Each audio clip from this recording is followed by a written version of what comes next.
अनोखा school love story. इस कहानी के प्रेम कहानी को याद करने के बाद मेरे दिल में हलचल होने लगता है। यह प्रेम कहानी मेरी खुद की कहानी है। चलिए जानते हैं। उस समय मैं अपने स्कूल में पढ़ता था। मुझे पढ़ाई से काफ़ी लगाव था। वैसे तो मैं पढ़ने में उतना तेज़ नहीं था, लेकिन मुझे और भी पढ़ना था और पढ़ाई में तेज़ होना था। जब मैं नई कक्षा में गया तो मेरी कक्षा में एक लड़की आ गई। वह देखने में मेरे लिए किसी परी से कम नहीं थी। उसको देखते ही मेरा मन तेज़ी से कांपने लगता था। अब मुझे ज़्यादा पढ़ाई भी करना था, क्योंकि वह लड़की पढ़ने में काफ़ी तेज़ थी। इसके लिए मैं काफ़ी मेहनत के साथ पढ़ना चाहता था। लेकिन मुझे न जाने क्या हो गया था। मुझे कुछ समझ में ही नहीं आ रहा था। सारा दिन और सारी रात मैं उसके बारे में सोचा करता था। उसके बारे में सोचकर मुझे अच्छा भी लगता था, लेकिन जब मैं पढ़ाई के बारे में सोचता था तो मुझे बहुत ज़्यादा गुस्सा आता था। मैंने एक बार सोचा कि इसके बारे में मैं अपने दोस्तों से कहूँ, लेकिन मेरी हिम्मत नहीं होती थी। इसी सब के चक्कर में रह गया और मेरी कक्षा का पहला परीक्षा सामने आ गया। मेरी तैयारी कुछ भी नहीं हुई थी। जब मैं परीक्षा के लिए अपनी कक्षा में गया तो मुझे खुद पर काफ़ी गुस्सा आ रहा था। तभी मैं क्या देखता हूँ कि वह लड़की मेरी ओर आ रही थी। उसके चेहरे पर मुस्कान थी। वह काफ़ी खुश लग रही थी। यह देखकर मैं कुछ देर के लिए अपने शरीर को हिला भी नहीं पा रहा था। उसको मुस्कुराता देखकर मैंने भी मन में मुस्कुरा दिया। तब तक वह मेरे पास आकर बोली, कैसे हो? तुम तो अपने कक्षा के टॉपर हो। हर टीचर तुम्हारी तारीफ़ करते हैं। मैं बहुत दिन से तुमसे मिलना चाहती थी, लेकिन नहीं मिल पा रही थी। परीक्षा की तैयारी करना था। तुम तो परीक्षा के लिए तैयार ही होंगे। मैंने धीरे से कहा, हाँ, मैं परीक्षा के लिए तैयार हूँ।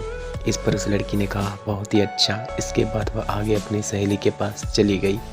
मैं बस देखता रह गया। अब परीक्षा के लिए प्रश्न पत्र मिला। मुझे उस प्रश्न पत्र में से कुछ भी समझ में नहीं आ रहा था। बस मैं उस लड़की के बारे में सोच रहा था। इसी तरह से परीक्षा का आधा समय बीत गया। तभी मुझे एक आवाज़ सुनने को मिला। वह आवाज़ मेरे पीछे से आ रहा था। जब मैं पीछे देखा तो वही लड़की। अब मैं ज़मीन पर नहीं बल्कि आसमान की सैर कर रहा था। उसने बड़ी ही धीरे से मेरा नाम लेकर कहा, पेपर नहीं देना है क्या? अभी तक तुमने कुछ भी नहीं लिखा। इस पर मैं कुछ बोलने वाला ही था तो फिर से वह लड़की बोली, अगर पेपर में कोई सवाल नहीं समझ में नहीं आ रहा है तो मुझे गवार की मदद ले सकते हो। इसके बाद मैंने अपने प्रश्न पत्र को हल करना शुरू कर दिया। मुझे कुछ सवाल समझ नहीं आ रहे थे तो मैंने उस लड़की से पूछ ही लिया। उसने बड़ी ही समझदारी के साथ उस सवालों का हल बताया, जिससे किसी दूसरे को शक भी ना हो। इसके बाद मेरी कान में एक और आवाज़ आई। वह आवाज़ घंटी की थी। यह घंटी परीक्षा के समय का ख़त्म होने पर बज रही थी।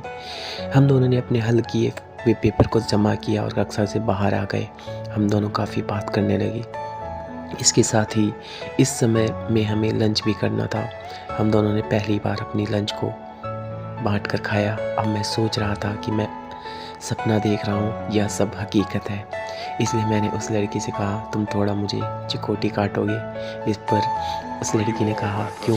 मैंने कहा, मुझे यकीन नहीं हो रहा है कि मैं एक सपना देख रहा हूँ, यह सब हकीकत है। इस पर उस लड़की ने बड़ी तेज़ी से चिकोटी काटा और कहा, क्या तुम मेरे दोस्त बनोगे?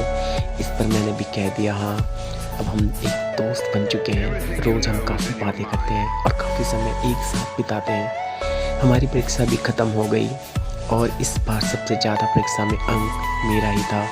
इसका सब कारण वह लड़की ही थी। तो दोस्तों, इस तरह से मेरी स्कूल की प्रेम कहानी शुरू हुई थी। मैंने जब तक स्कूल में पढ़ा उसके साथ ही रहा और कभी कोई टीचर भी हमें बुरा नहीं कहते या यह नहीं कहते कि तुम दोनों साथ ना रहा करो। यह इसलिए क्योंकि हम पढ़ने में अच्छे थे और हम दोनों ने एक लिमिट इतना ही समय पास थे। तो दोस्तों, प्यार मोहब्बत के साथ प्यार भी, पढ़ाई बहुत ज़रूरी है और जीवन बिताने के लिए पढ़ाई करना बहुत ज़रूरी है। तो दोस्तों, आपको ये कहानी कैसी लगी प्लीज़ कमेंट करके ज़रूर बताएं। और हाँ, मेरे चैनल को सब्सक्राइब ज़रूर करें। मैं ऐसे ही दिल भरे और मोहब्बत की दास्तान आपके लिए लेके आता रहूँगा। मिलते हैं नेक्स्ट